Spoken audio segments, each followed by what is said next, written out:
দুপুর 2:30টার কিছু পরে এই কার্গো ইম্পোর্ট টার্মিনালে যে ভয়াবহ অগ্নিকাণ্ডের ঘটনা ঘটেছে আকস্মিকভাবে, এই ঘটনার সংবাদ পাওয়ার সাথে সাথে বিমান বাহিনী কর্তৃপক্ষের পক্ষ থেকে মাননীয় বিমান বাহিনী প্রধানের নির্দেশক্রমে বাংলাদেশ বিমান বাহিনীর 9টি ফায়ার ইউনিট, 2টি অ্যাম্বুলেন্স, বেশ কিছু সংখ্যক ফর্কলিফটার এবং প্রায় 450 জন সদস্য এই অগ্নিকাণ্ড নির্বাপন কাজে অংশগ্রহণ নেয়।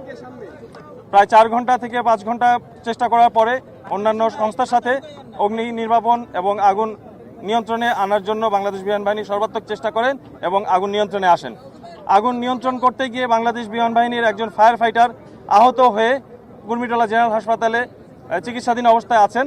একই সাথে এই মুহূর্তে বাংলাদেশ বিমান বাহিনীর প্রায় 500 সদস্য এবং প্রয়োজনীয় সংখ্যক ফায়ার ইকুইপমেন্ট সহ ফায়ার ভেহিকেল এবং ক্র্যাশ টেন্ডার, ডোমেস্টিক টেন্ডার, এগুলো সবই বিমান বাহিনীর পক্ষ থেকে প্রস্তুত রাখা আছে শুধুমাত্র কোনো অনাকাঙ্ক্ষিত অপ্রত্যাশিত ঘটনা মোকাবেলা করার জন্য। ধন্যবাদ।